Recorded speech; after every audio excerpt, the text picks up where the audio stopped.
Hello, all. Welcome back to Actual Play Burning Wheel, the Shoeless Peasant. I am Sean. I am host of Actual Play. I use he, him pronouns. And I play Bina Janos, who is the titular uh, peasant without footwear.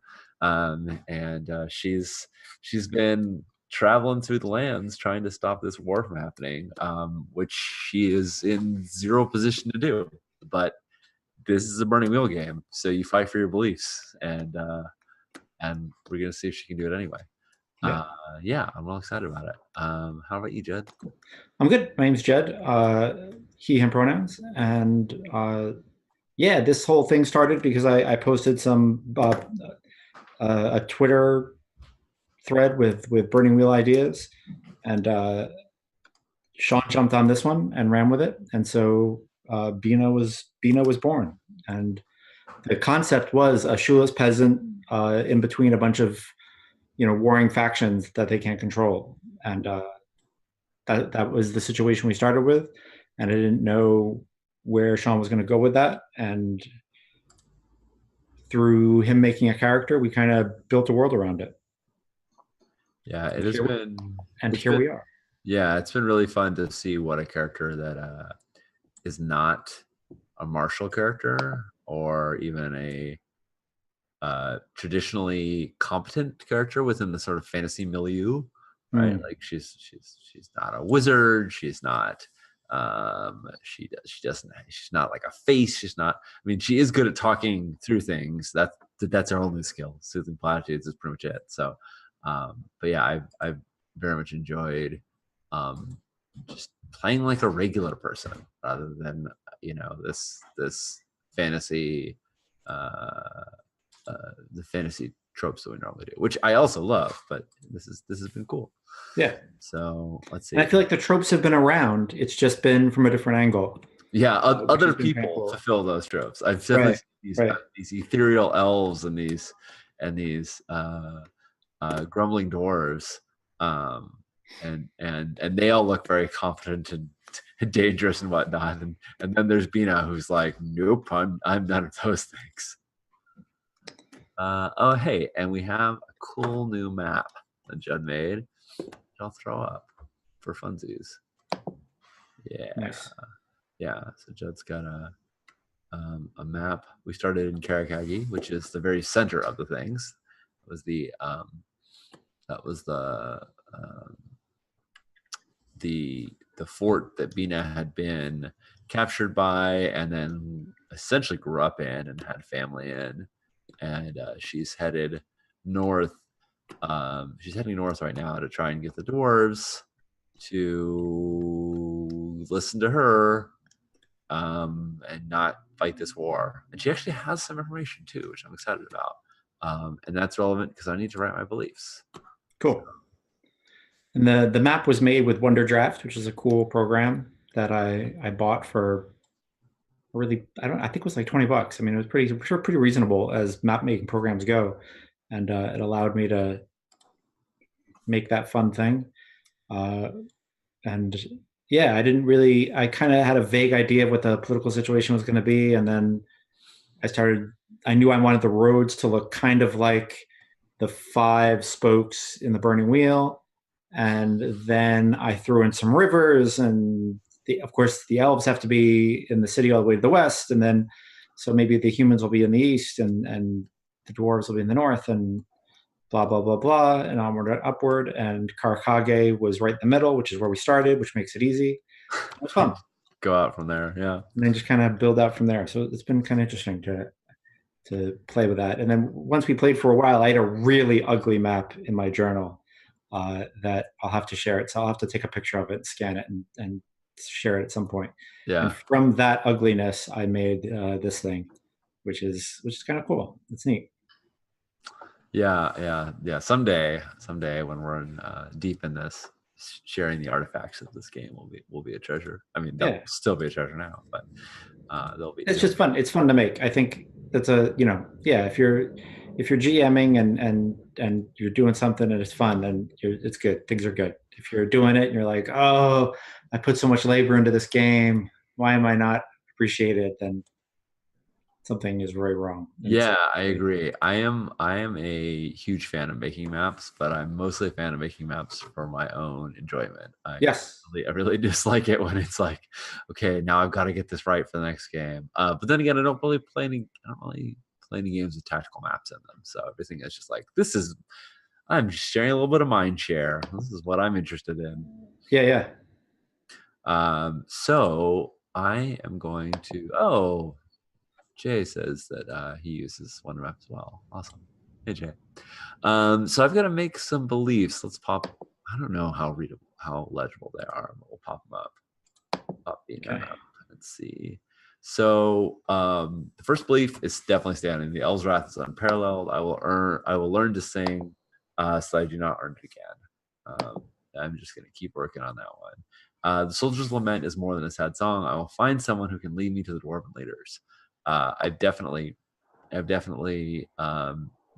got a persona last night. I accomplished that one, so I'm going to change the second part of that belief again. It's going to be the belief that just goes on forever. And I feel like, and last time I was really happy by trying to sort of trim down the scope of the belief to be something that's within Bina's ethos, or within her capacity rather, by not just being like, I'll convince the dwarves to stop going to war, but rather like, I'll take a stepping stone to get there. And oh man, I had his name and I just forgot it. Hold on, I've got it. Kurbika? Kurbika, yeah. Kurbika told me that he is sort of kicked out of the hold, or hasn't returned the hold. I don't know if he's been kicked out or left on his own. Mm-hmm. But and he was going to bring me there, and they don't like humans. And he stinks of human in more ways than one. And he's bringing a human who has an elf friend. So it seems like there's lots and lots of reasons for them not to like Kurbika, and even Mosa or Bina, right? Like, yeah. So I feel that Bina's first sort of order of operations is going to be to have to ingratiate herself to Kurbika's family, or not ingratiate herself, to establish credibility with Kurbika's family. So I think I'm going to change that to Social Media is more than a sad song. I will convince the dwarves of Kurbika's hold that I don't know that I know the truth, or well, I think no, they don't commonly know that the elves are coming to war. So I think I'll convince them that the elven threat is real. Does that sound? Does that make sense? Yeah.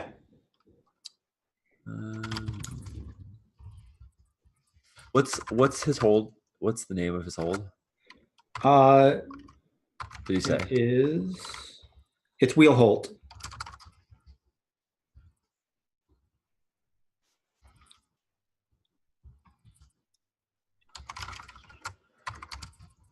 Okay, and then the next belief, I didn't have a third belief last time because I didn't know what to be about, but now I definitely do. I want to know about the prince's star, or the consort star. Kurbika referred to him as the prince, and Iagdalin referred to him as the consort, as the Aetharch's consort. So Bina doesn't necessarily know his status, but she knows that he's an important part of the Etharchy, and I want to find out what the heck happened to the prince, like, and his star. So I'm gonna go with Yagdalin's title, which is the consort, and I'm gonna say the consort is missing. Art is missing, as is his star. I'll find out what happened to him. That seems very appropriate because I'm going to the Dwarven Hold where he went missing. Cool. That sound good to you? That sounds good. Cool. Every day on the road, practice singing. Instinct. When entering a village, always tell them of the impending doom. And each night, inventory our provisions. I think that second one may stop being relevant because we're going into the holds, but it's fine. I've definitely done it. I've definitely walked into every place and been like, guess what? Shit's going down. So we'll wait to see for that backfiring on me. It's already has somewhat, but all right. I think I'm good. Cool.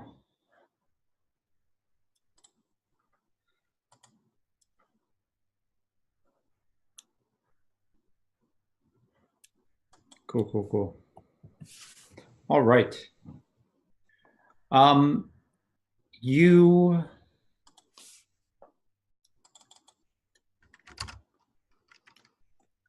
travel a few days north on the Jeweled Road, and under starless skies, and oh yeah, I remember that. Far to the north, you can start to see the mountains. And even because the skies are starless and things are so dark, you can even see what looks like some sort of fire on top of the mountain, that the road leads to.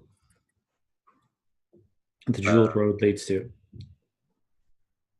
It almost looks like, it looks like there's some sort of signal fire lit on top of it, or something. Like you have no idea.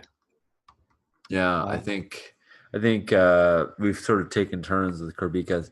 When we left, Corbika was driving the cart, but now it's been several days, so I imagine we've rotated. But so in some moment where I'm sitting beside him on the cart at night, I point up to it and inquire, is that are those signal fires? No, that is Wheelholt is a holy site. It's where the burning wheel is kept. I think the 5-spoked wheel, the wheel of fire. That's not a thing. She looks at him like right, like you're committing idolatry right now. Right. She's like, did you make some effigy of the wheel? The wheel is a belief. It's a faith. It's not an object. The wheel is an object. It is a thing. Its fires ring through the world and forge you into what you are to become based on your beliefs. Has it always been there? No. It usually returns there. It moves on its own accord.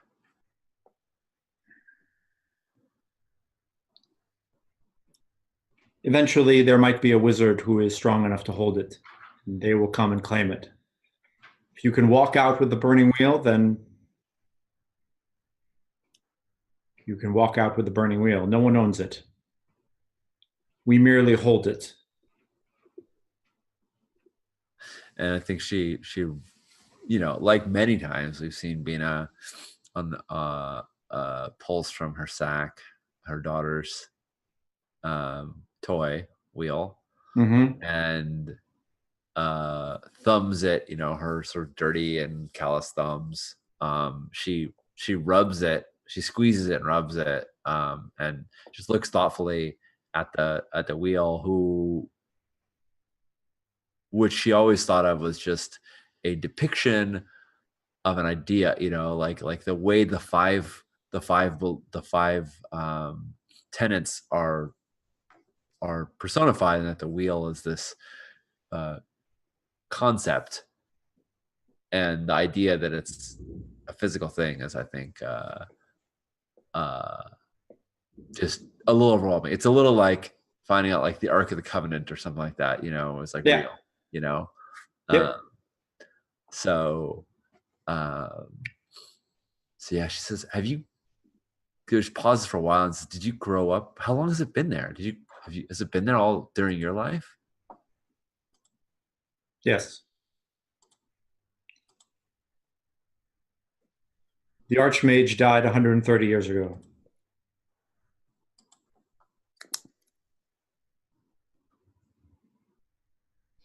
The Archmage was the last one to hold it. And he brought it to Wheelhold. No, I'm not sure how it got back.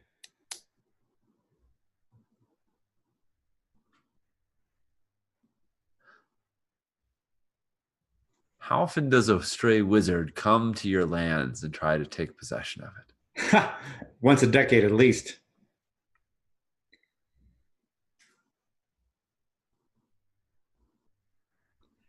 Most of them don't make it up the mountain. And the ones that do make it up the mountain die by fire trying to hold it. Huh.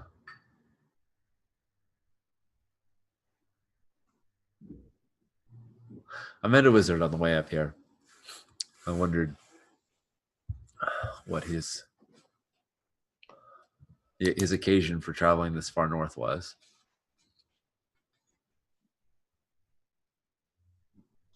I think it's sort of like cut there because she doesn't know.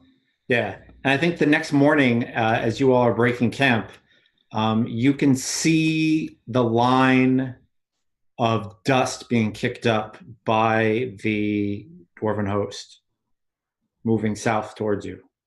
Oh, okay. Their forces moving, yeah. Worth noting, I looked it up since last game. A musical skill needs to be practiced 2 hours a day, and it has a 1 month practice time. Okay. So we can assume that while driving, Venus spends 2 hours a day Yeah. singing. Whether or not that is pleasing or not to Voss and to Voss and to Gravika, I'm not sure, but yeah. Yeah, I think now tell me if I'm wrong. This should be a surprise to Bina that the dwarven host is moving, because as far as she Mhm. knows, they didn't know this was happening. Right. Like um, uh, she turns to boss and kind of gives him this like, oh shit look, like that can't be good. And then to Kravika and says, "Did you send message ahead?" No. That looks to me like your armies are already are moving. Looks that way.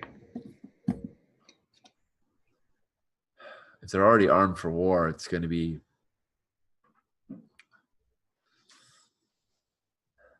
my husband.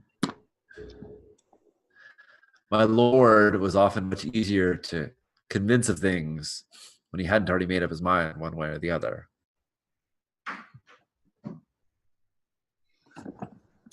She's trying to think of like the right reference to make, the right man that she's had to try and convince of something. And dwarves are said to be very steadfast in their ways once they've made up their minds. Yes.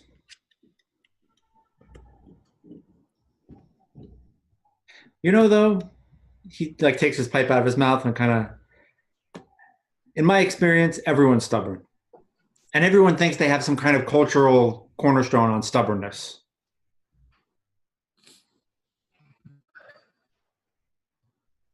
It's a good point. It's a good point. Maybe you're no more stubborn than anyone else. People just don't like the decisions that you've made, and they blame it. They find a reason to. He thinks about that for a little bit and like takes a couple puffs and says, "No, we're pretty stubborn. We're pretty stubborn." Well, the prince is coming to us. Someone in my family will be there with them. And you'll introduce me. Yes. If that is what you want, I'll introduce you.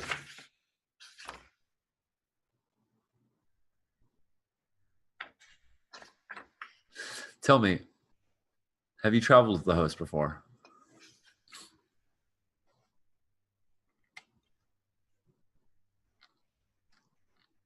Not the full host, not as big as that. I've traveled with armed groups. My experience, my lord was always complaining about journeys. There was never comfortable enough beds to sleep in. There was never enough food brought. A wagon always broke an axle. It's the reason why she's reluctant to bring up Deke. There was always 10 different things breaking along the way, going wrong. That your experience, or is Dwarves' renowned craftsmanship alleviate such nuisances? Armies travel on their stomachs. Stomachs cost gold. It's a nuisance. Well, that's why they have a trader with them, to keep the tally.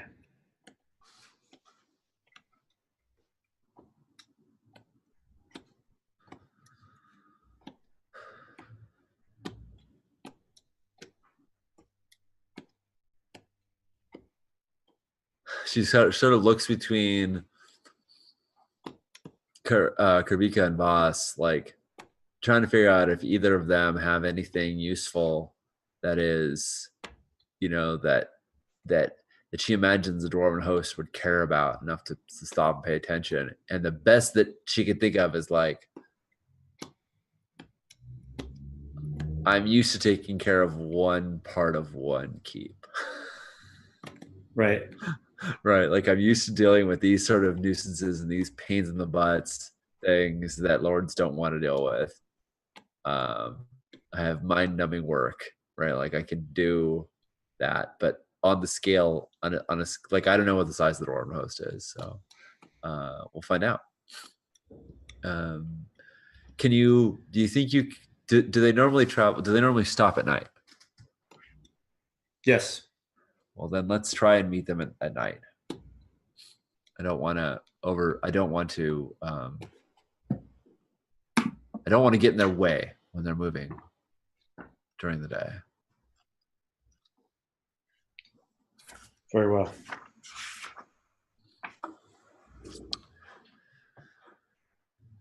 Cool. So yeah, I think we just keep riding. Sounds good.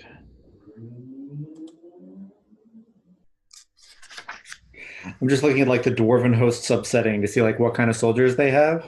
Yeah. And yeah, it's kind of basic.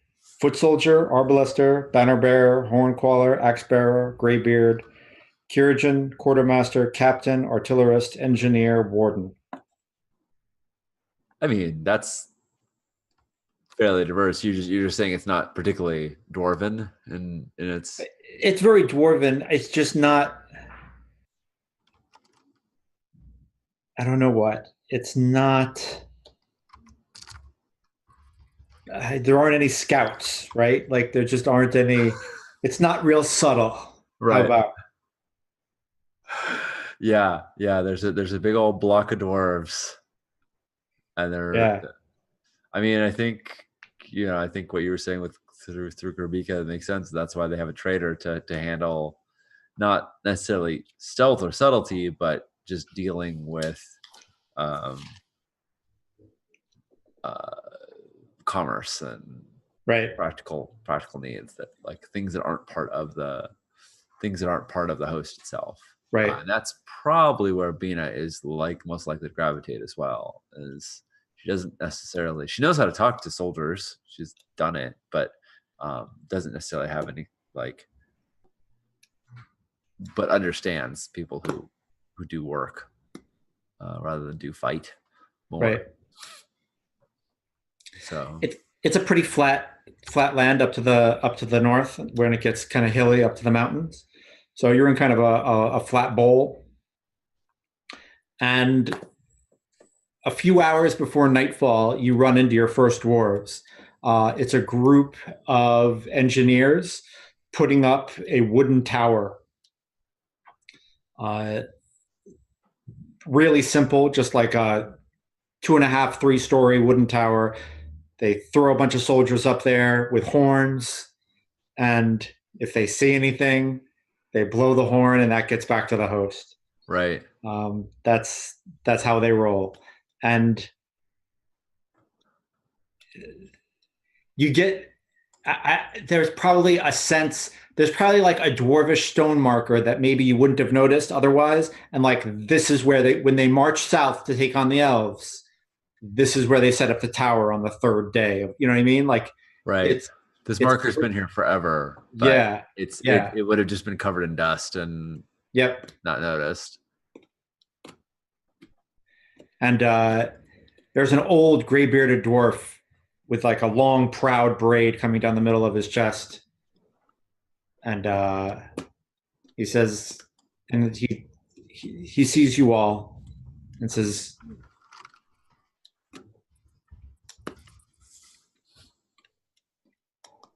"Hold now, hold." I'll say that Bina's driving the cart. Yeah. Time, and so she pulls up the reins. Yeah, he like gets a hold of the of Voss's and yours, like the tack, you know, on your mule and on your pony. Right. What are y'all doing? Don't you know that there's a war on? We've come to speak with the host. The entire host? She sort of turns to Kabika. Is there something more specific I can say? Reference your father, reference your family. Who's representing the Guilders? Oh, who's counting the beans? Sutarbi. He brought his wife, Dobrina. I'd like to speak to them. Yeah, you're going to speak to them, all right. Come on.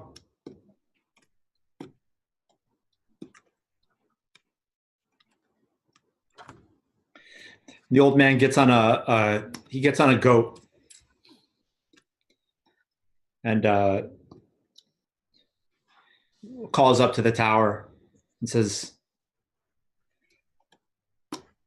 "This tower is not usually attacked.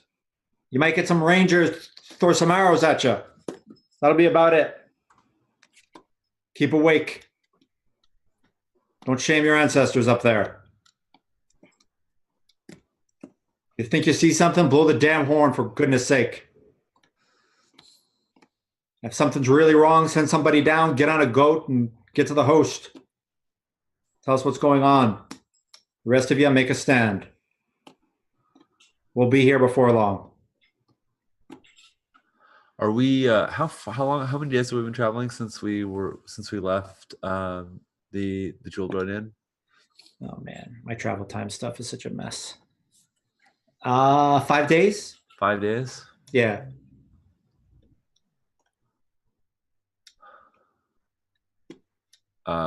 She leans forward and the graybeard finishes. She says, 5 days ago we saw Elven Rangers. They were probably moving faster than we were. He looks at Kerbika, gives him a harsh eye, and says, "You didn't think to tell us that, did you?" And he says, "I'm sorry, Graybeard. They were at an inn." And Bina wants to, like, did not mean to get Kerbika in trouble with that, and also, wants to defend it. That's why we're here now. We left in the middle of the night. Karbika was the one who insisted that we go without affording his normal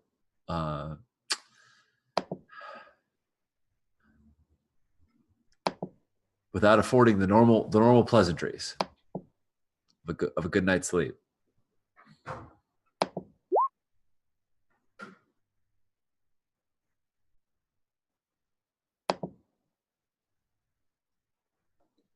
Could have told us a little sooner.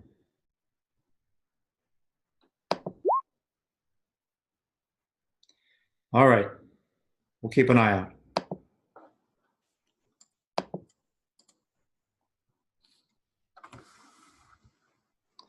And if this was a tabletop game, the GM would have just made some dice rolls behind the Nice.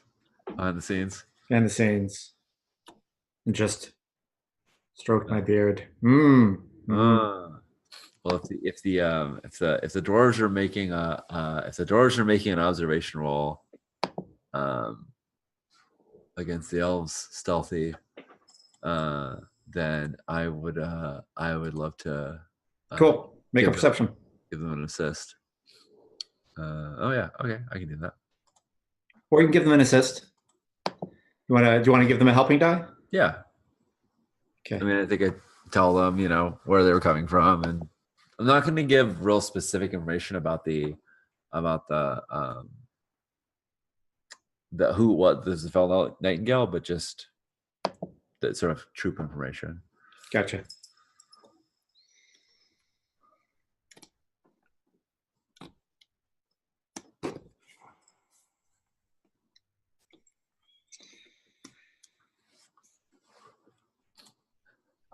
He nods. The Greybeard is kind of fascinated that you're there. Why are you here?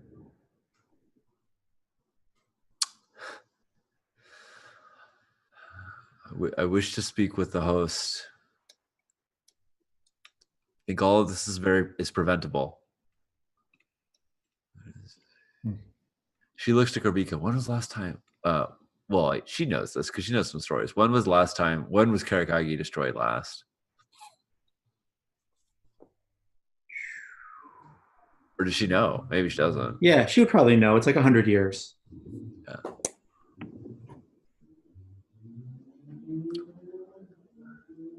It's been longer than any human's been alive since the last war, but I'm sure some of you remember it.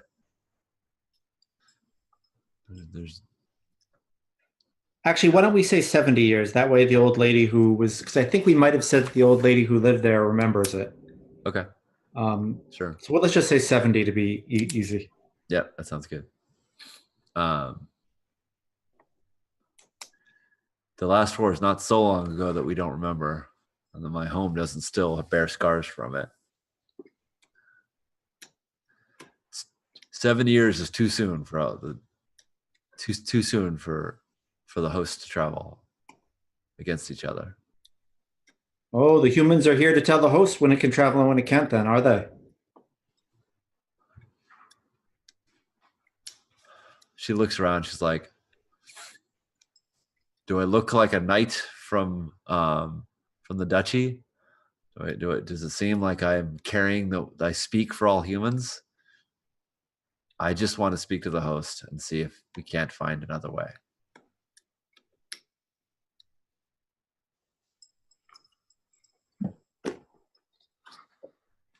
All right, I think a little bit she's banking off you can't say I'm the human representative, because I definitely am not.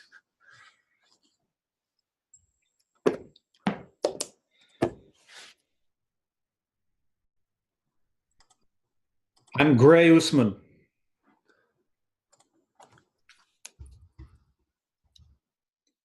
Don't get me mixed up with Red Usman or Black Usman. Are you gray because of that beard of yours? Or is that just a happy coincidence? That's me. There weren't many Usmans when I was young, so I didn't need anything else other than Usman the Bold.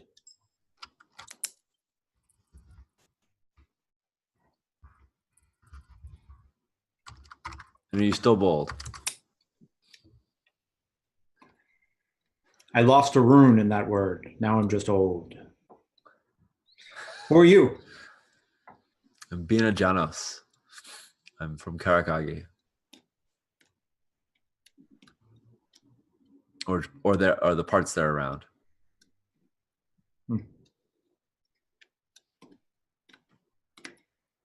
I don't expect you to know my homeland, but I imagine you've heard of. But I imagine you've. I imagine there's another of those dwarven stones somewhere outside of Karakagi itself. Yes, there is. Yes, there is. There once was a tower there too, and now there's nothing but ghosts that remain in it. We rebuilt the tower.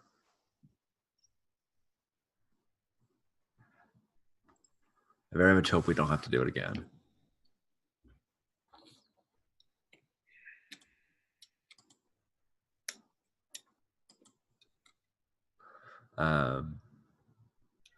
He's riding on a goat.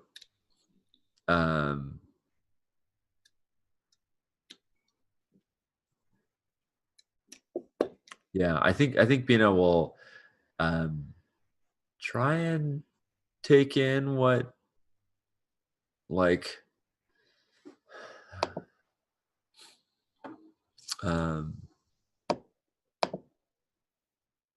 actually she's gonna ask him about Satarvi and Debrina.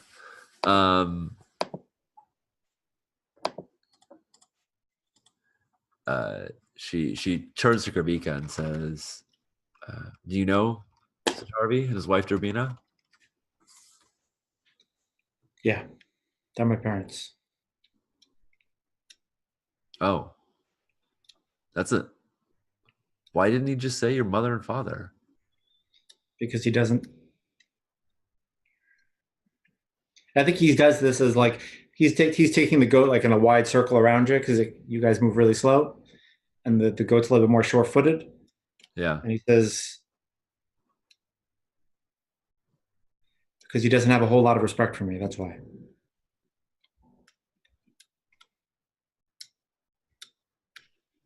Did you leave this place on your own accord, or were you cast out? I'm not an exile, but they don't like you because you enjoy human company? Or they don't like it that you enjoy human company? I left. People don't leave. Huh. I know what that's like. Nobody leaves Karakagi. Nobody leaves the village I grew up in either.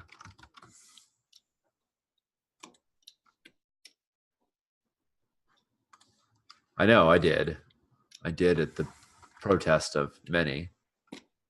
And I did because emergency necessitated it. I certainly wouldn't have if there wasn't a war that was going to kill us all, though. It seems like you left for perhaps less urgent reasons, less life-threatening ones. Yeah, that's fair. Gray Usman comes back and says,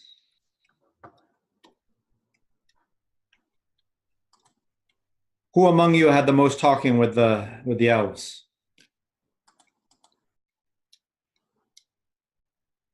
I looked at Kurbika to try and read whether or not because to me this question reads as whoever had the most talking amongst the elves is going to be the one to report in on them. Right. And I know Kurbika talked to the ranger. Right. So what the true answer to that, I don't have a way of knowing. But Fel Nightingale was their leader, and I talked to her. So she sort of turns her head to Kurbika and raises her eyebrow like,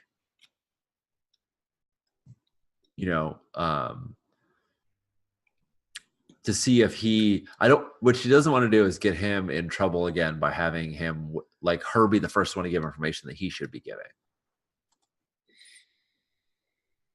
So I want to figure out whether or not it's going to like put him in a bad sort with his family if she says that she did. Because I think Sean thinks that Bina had more conversation with them than Kurbika does. But I don't know. I wasn't in the scene, so maybe. Kurbika says Bina spoke to their leader and spoke to her for longer.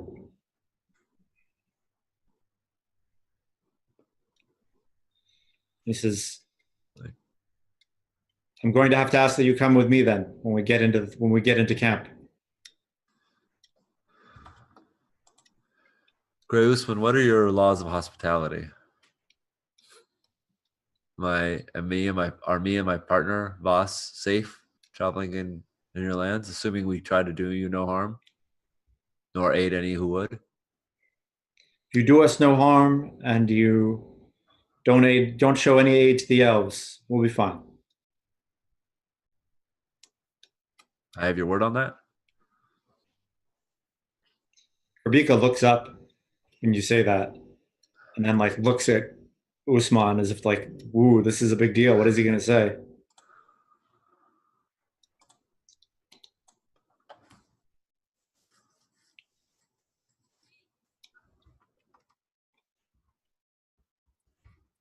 As long as you've brought no elvish harm to my people, you have my word.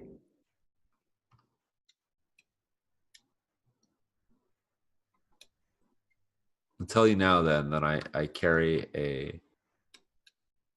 Nah, I think it's not worth explaining. She'll reveal it later. Maybe this will backfire. So, Bina says, very well. And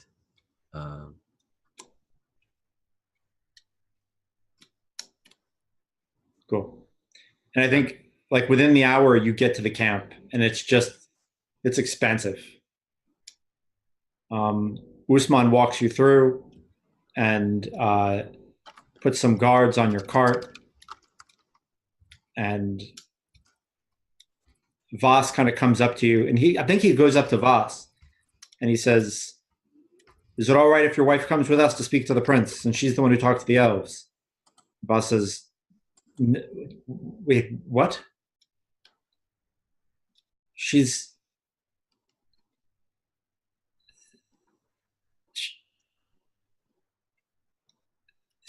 not my wife."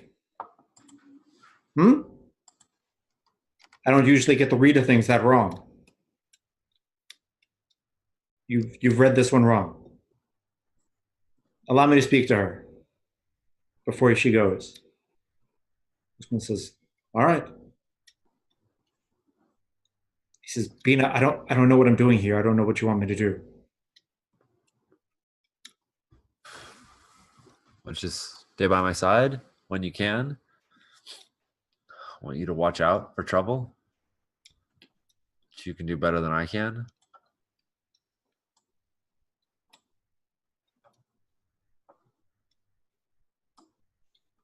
Can you do that? Yeah, I can do that. Grey Usman, I'm going to go with her, but to back her up. Yeah, I don't understand you humans at all. Sure. Whatever you need. Are you her brother? No. Father? No. I turn to Guzman. I say, we're lovers, but he's not my husband. And I think Usman blushes. You pried, and now you have the answer. Oh.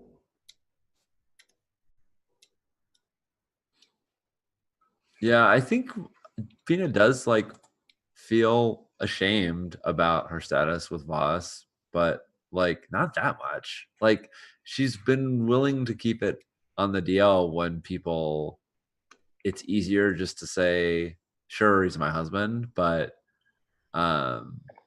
not to the extent of committing to that lie, not to the extent of making Voss pretend to be somebody he isn't. Yeah. Like when it's just like between her and somebody else, it's like fine, whatever. It just makes things easier. But like clearly it makes him uncomfortable, and she doesn't want to put him in this position where he has to lie or evade things.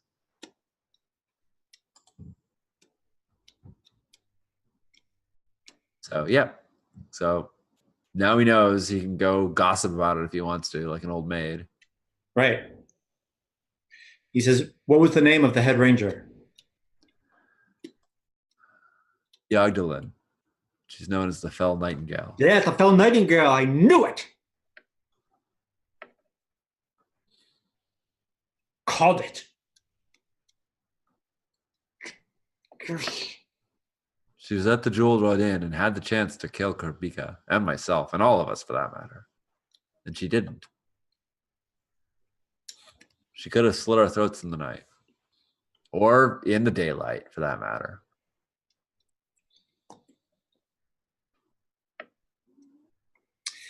He says, come with me. And he like saddles up to Voss and he says, what's your vocation? He says, I'm a huntsman. And he turns to Bina and he says, what about you? Sir, I'm a servant to a lord. Well, I was. He died. Are you here on his behalf? No. But I'm here on behalf of the... And she sort of looks, because it's the same guy that she just said, I don't represent all the humans. But I'm here on behalf of Karakagi.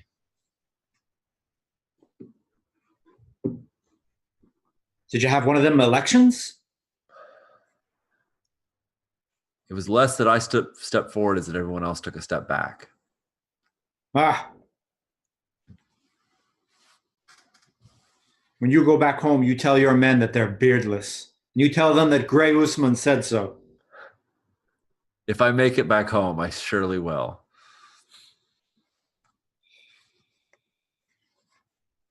She rolls up her sleeves and... How'd he die? And I think like they're out. You're like basically like standing outside the command room. Yeah. Of the prince's command tent. You can see that there's clearly like an honor guard here, but like Grey Usman is going to get you in, and he's just trying to figure out what the fuck to say to introduce you. Like he still doesn't really understand. Yeah. Well, I mean, she wants to make. She's not trying to be obstinate. She's not trying to make his life difficult. So, how many died?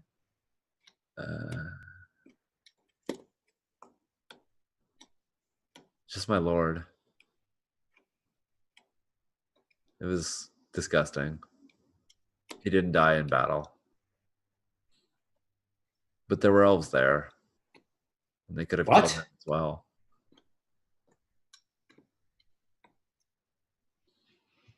Wait. He stops it. He stops you. Like you were like walking towards the tent. He was like slowing down. Now he stops you. He said, I have to introduce you to my prince. Yes. And by axe and anvil, I'm going to have the right of it. Very well. I don't mean to evade your questions, or I just think that my answers aren't the ones you're expecting. Listen, I know that the elves are marching north, and I know why they're marching north. I'm privy to this because I've talked to a few of them. I've stayed alive because one of them befriended my daughter and marked her as an elf friend. And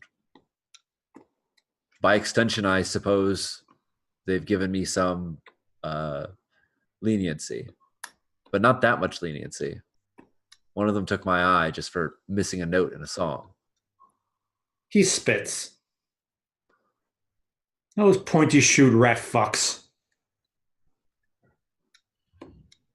They're ethereal and impossible in their beauty. They're also inhuman in their desires, as far as I can tell, from the few that I know.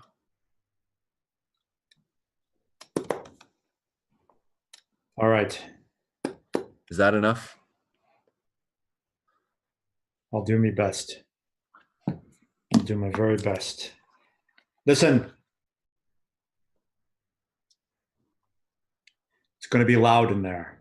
Are you still loud? No, you're not. You think you are, but you're not. So just let me introduce you. And you part the curtains, and he ushers you in, and there is fucking screaming going on. And there's Okay. a younger dwarf, looks to be about uh Kurbika's age. Long black beard, and like he has a silver ringlet, like silver ringed crown around his head. Very simple. Maybe with one red gem in it. Um, that has like has like a wheel on the forehead. And behind him is a younger dwarf with his first beard, holding an axe. And then behind that, to his other side, is a dwarf holding a mask. And then behind that is another dwarf holding a shield. But around this table, this low table, are a bunch of dwarves, and there are maps, and there is fucking screaming. Like if someone was murdered in an inn and there was a riot, like it is just ridiculous. Like when like there's so much, like your ears like vibrate, you can feel your ears vibrating. Yeah. And then they turn and they say Usman, and you hear Grey Usman, the first horn tower. And he says, like it gets real quiet, and he says, "My prince, the first horn tower is up." And there's just like, rah! and you're like, it hurts. And then they get back to the old argument, and the prince kind of holds up one hand, and like everything starts to die down. And like there's one dwarf with red hair, and he's got, I'm going to use a description of a dwarf that a kid used. I must have been in fucking junior high when a kid described his dwarf this way, and I like it so much I'm going to use it. Nice. You see who must be Red Usman, right? And he's got this huge red beard, and he's got a tattoo of a dragon that like it ends on his nose and goes up over his head so that it looks like his beard is the flame. Very cool. Yeah. Kids in junior high still have good ideas. Whoever that kid was, thank you. I love that fucking dwarf description. That was dope. So yeah, and someone's like, Red Usman, shush. And he goes, I will not. And he sees the prince's hand, and he goes, sorry, prince. Grey Usman, who are these guests? And Grey Usman like pulls the braid of his beard, like, how the fuck am I gonna put this?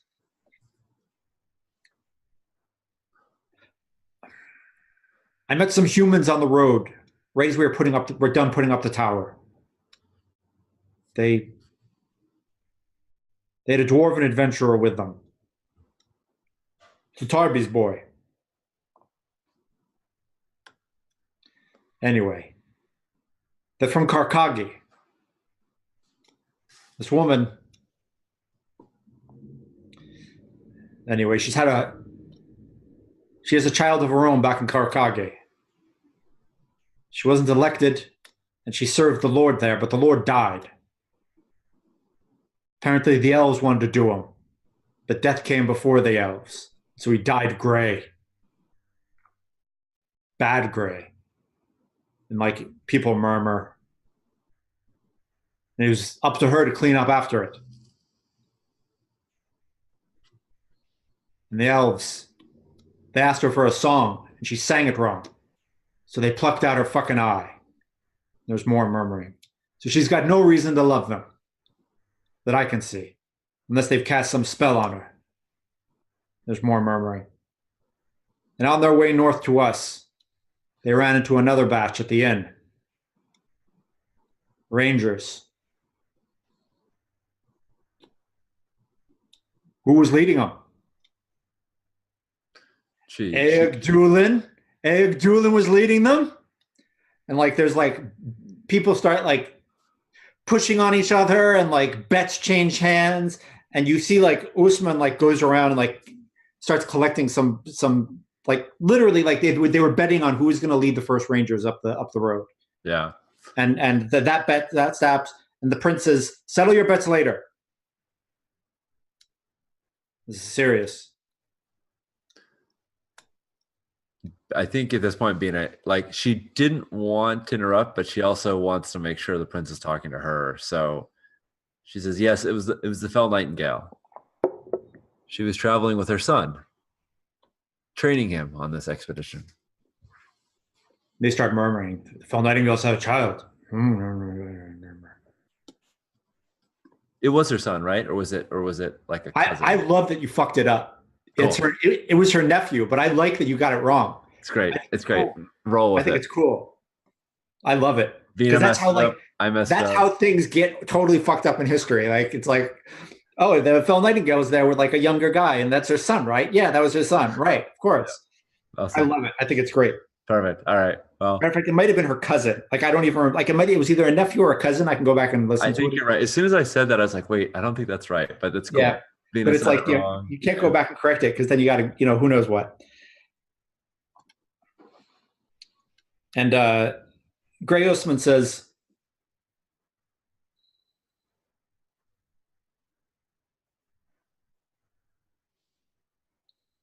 what's Bina's last name? He would get this right. Bina Janos. Bina Janos. This is Prince Bulat, Lord of Wheelholt, Guardian of the Wheel, Protector of the Fire,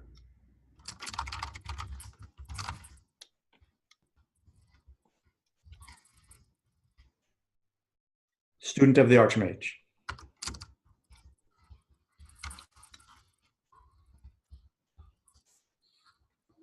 Prince Bulat says, Bina Janos, you've come a long way.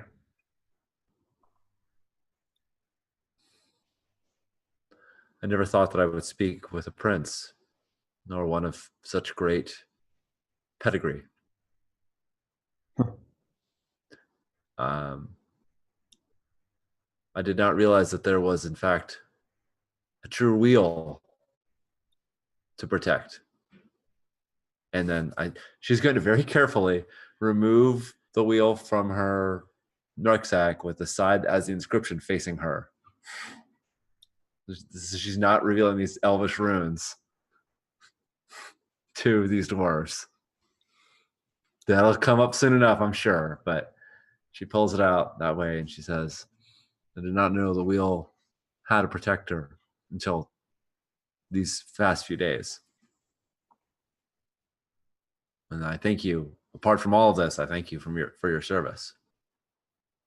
And that you provide. And this is sort of like a religious deference, right, outside of a noble hierarchy, right? Like from what he's just been said, the guardian of the wheel, protector of the fire, that that Bulat has some duties within the church of the wheel. So Bina respects him a lot for that on its own. Yeah.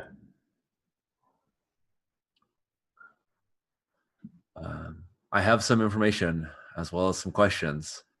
I know that your work here is very important. I don't want to distract you from your generals, but I think that I believe that I can help you.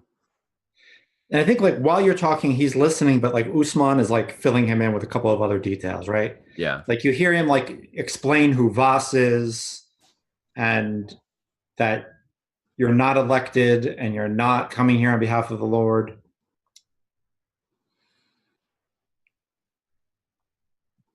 Captains, this is Bina Janos. Look at her carefully. Bina totally demurs when like she is called out the president. She looks, what's the floor like in here? It's like swept dirt. Like, yeah. So her feet sort of disappear underneath the hem of her dress. Right. Normally doesn't touch the ground because then it would just get destroyed, but she nevertheless kind of shrinks inward a little bit so that so that they're harder to see. It's harder to see her feet, and she and at the same time she tries to sort of like pull back her shoulders and look Yeah. presentable. Like If it's okay with you, I think he's already noticed that you don't have shoes. oh yeah, well of course because it wasn't until he said look at her that she was actually being conscious of her appearance. Right. So up until then, anything he's like, yeah. So yeah, she's definitely trying to puff up a little bit as well as hide her the fact that she doesn't wear shoes. And just in general, if there's like a tear in her dress, she tries to like pull the hem, pull the fold so that isn't very obvious and whatnot. There's not a lot you can do in like a few moments, but nevertheless, she tries to. She has made her way from Karakage on a mule-drawn cart without shoes. Less than a few weeks ago, less than a moon ago, she had her eye plucked out by an elf. And since that time, she's faced down Egg Dulin herself.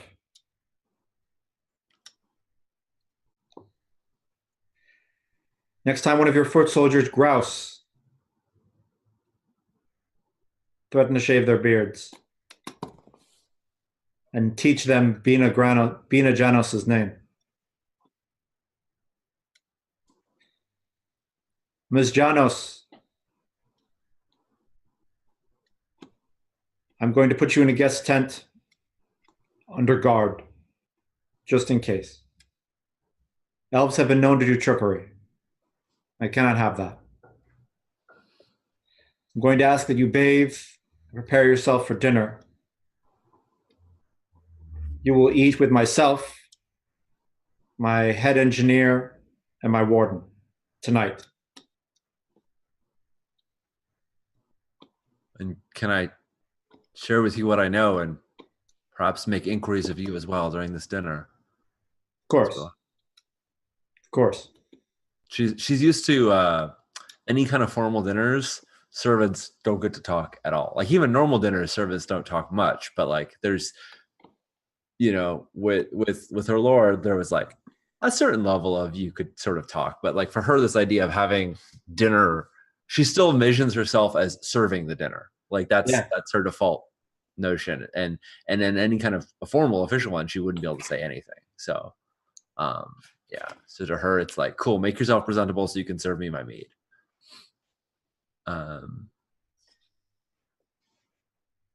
Yep. Cool.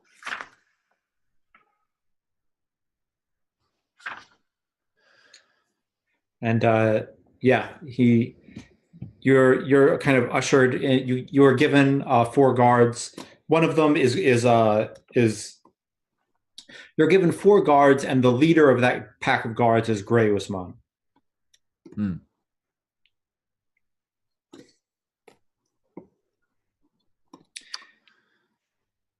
This is the tent where you will be staying, Ms. Janos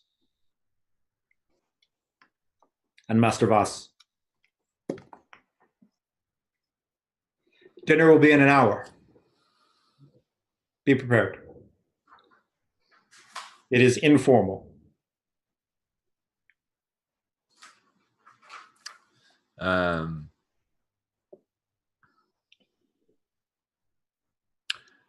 Thank you. I will. May I have the use of your of not the guards, because the guards are the people that would be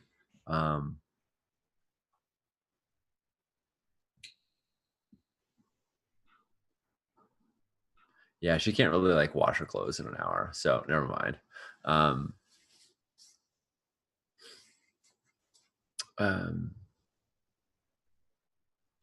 She says, well, will you be guarding my tent during this whole time? Surely there's more important use of your time. I'm an old man.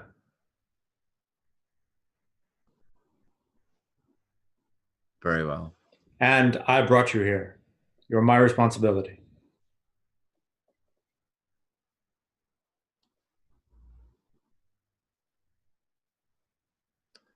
Uh, do you have attendants? Someone to help me with my dress? Someone to show me where the water is, how to pour it. Someone to heat the water and perform these. Yeah, it would be an albadart. An albadot? Or an abidart. Abidart? Abeeedart? I have no idea. I'll take it. Albadot. Or no, it would be an ardent. It would be an ardent. I will have an ardent sent. And like ardents are like squires, but they're also in dwarven society. They're also servants. Cool. So like he gets one of his ardents, and says whatever she wants, she gets.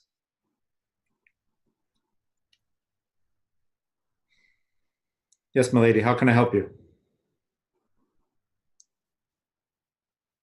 I'm new to your lands, so any assistance you can give, just help me with the bath, unlace my dress. His eyes get like, Right, like, hey, that's what I asked for. That's what you said. yes, my lady. And like he draws you a bath. I'm not the first human you've seen this far north, am I? I've seen humans.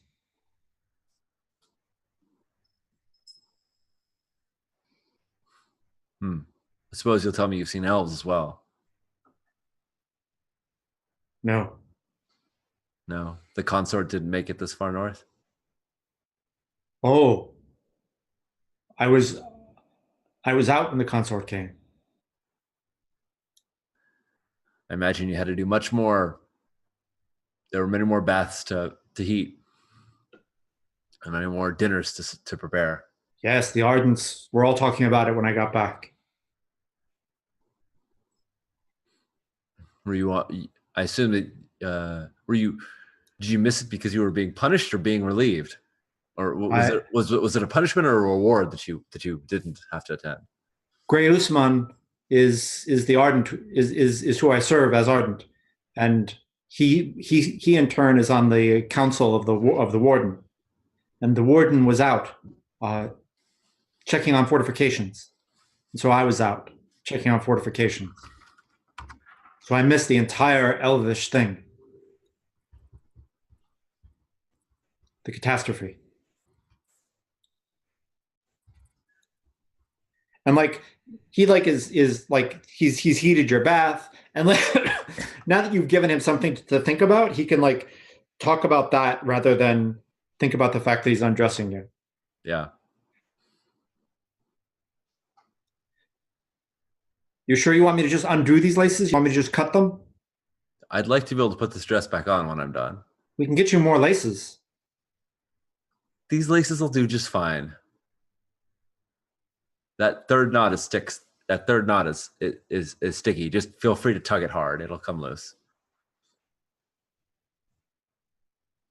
Yes, my lady. Like he's definitely first beard, like he's growing his first beard. Yeah. It's thicker than most human beards, but still, for dwarves, it's stubble. It's to dwarves, it's stubble, but like you can't braid it. So really, is it a beard? Right. If it's too loose, yeah. She's gonna try and get him back, on a conversation that he's comfortable with. Right.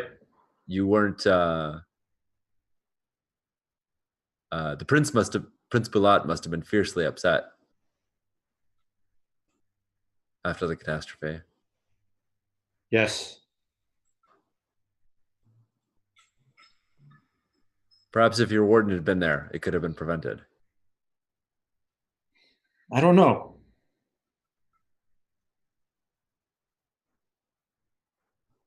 What's your warden's name? I'm supposed to meet with him tonight. I should, or her. I shouldn't assume. I should be able to address them by name.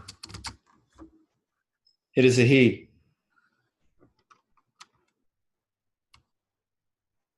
His name is Boj.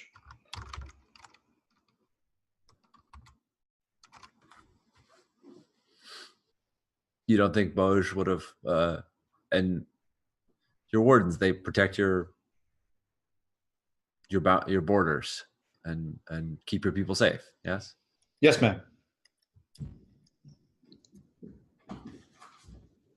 You don't think he could have? His wisdom wouldn't have. And she's trying to figure out what the hell happened to the prince, but she's Right. trying not to say that she's asking what the hell happened to the prince. So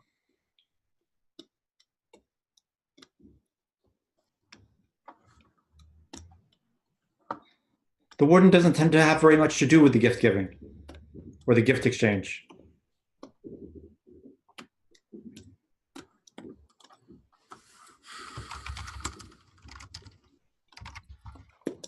and So she looks at him sort of conspiratorially and says, "Did you see the star?" it was locked away by the time I got back.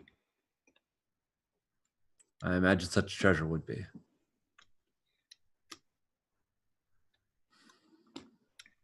Well, I've already seen a wheel that I didn't know existed.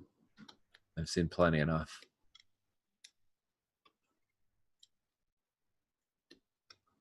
And I think at that, she's.